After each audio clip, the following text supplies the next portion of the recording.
నేను 3వ తరగతి చదివేటప్పుడు మే నెలలో జ్వరం వచ్చింది.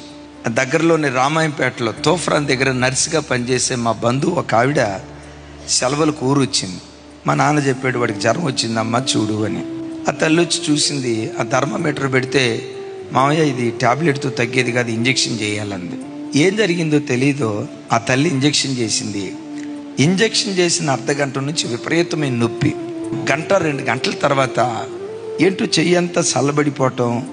తెల్లారి లేసేసరికి ఈ చెయ్యి పూర్తి గట్టయిపోయింది. నమ్మరు, నా తోబుట్టువులు తప్ప, నేను పుట్టి పెరిగిన గ్రామస్తులు తప్ప ఎవరు నమ్మరు. సంవత్సరం పాటు నేను ఎట్లాగే చేయి పెట్టుకుని ఉండేవాడినమ్మ, ఎట్లాగే చేయి పెట్టుకుని ఉండేవాడు. నన్ను చూసి అందరూ రే కుంటోడా, రే కుంటోడా. చిన్నతనం కదా, అదేం తెలిసేది కాదు. పిల్లలు బెల్లం కూడా ఆట ఆడుకుంటా బంతి ఇసిరేసి కొడతారు చూసారా, ఆడుకుంటా వెళ్ళేటప్పుడు నన్ను కూడా ఒకడు పిలిచేవాడు, నా ఫ్రెండ్. ఇంకొకటి ఏమనేవాడు తెలుసా, ఆడిని ఎందుకు పిలుస్తారా, ఆడు కుంటోడైతే ఆడిని ఎందుకు పిలుస్తారా అనేవాళ్ళు. ఇట్లా ఉండేది.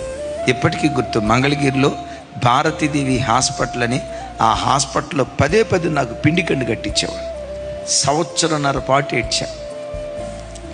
ఓ రోజు మా తండ్రి గారు డ్యూటీకి వెళ్తా సైకిల్ దిగి ఆ మందిరం, ఏసై మందిరం ఎదుటి నిలబడి ఇట్లా 2 చేతులు జోడించాయా, నా రెండో కొడుకు వాడు బండి లాగుండేవాడయ్యా, వాడి చెయ్యి ఎట్లా అయిపోయిందయ్యా, అయ్యా నా కొడుకు చెయ్యి కనుక నువ్వు బాగు చేస్తే, నా కొడుకు చెయ్యి కనుక బాగు చేస్తే రేపు వచ్చే క్రిస్మస్కి నా కొడుకు చేతుల నిండా ఎంత డబ్బులు పడతాయో, చిల్లర పైసలు కానుక, ఆ కానుక అంతా తీసుకొచ్చి నీ మందిరంలో కానుకేస్తానయ్యా అని మొక్కుకున్నాడు. ఏం జరిగిందో ఏమో తెలియదు, అదే నెలలో ఆశ్చర్యకరంగా దేవుడు నన్ను బాగు చేశాడు.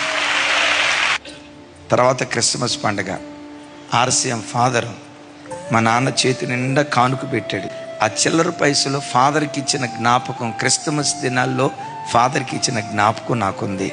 ఇప్పుడు చెప్పంటారా, నా యేసయ్య నా చేతుల్లో కానుక కాదు కోరుకుంది, ఆయన నన్నే కోరుకున్నాడు.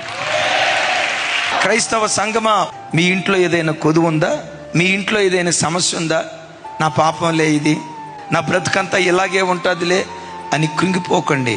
ఆ కొదువ దేవుడే తన చిత్తానుసారంగా అనుమతించాడు. ఎందుకు అనుమతించాడో తెలుసా? ఆ కొదువులో నుంచి దేవుడు నిన్ను లేవనెత్తిన తర్వాత చూసే ప్రజలంతా, వీరి దేవుడు ఎంతైనా శక్తివంతుడు, వీరి దేవుడు వీళ్ళ జీవితాల్లో ఎంత గొప్ప కార్యాలైనా చేయగలడని ఆయన నామ మహిమ కొరకే ఆ కొదువను దేవుడు అనుమతించాడు. గుండెల్లో రాసుకోండి ఈ మాట. ఈనాటి శ్రమ రేపటి సాక్ష్యంగా ప్రభు మార్చబోతున్నాడు.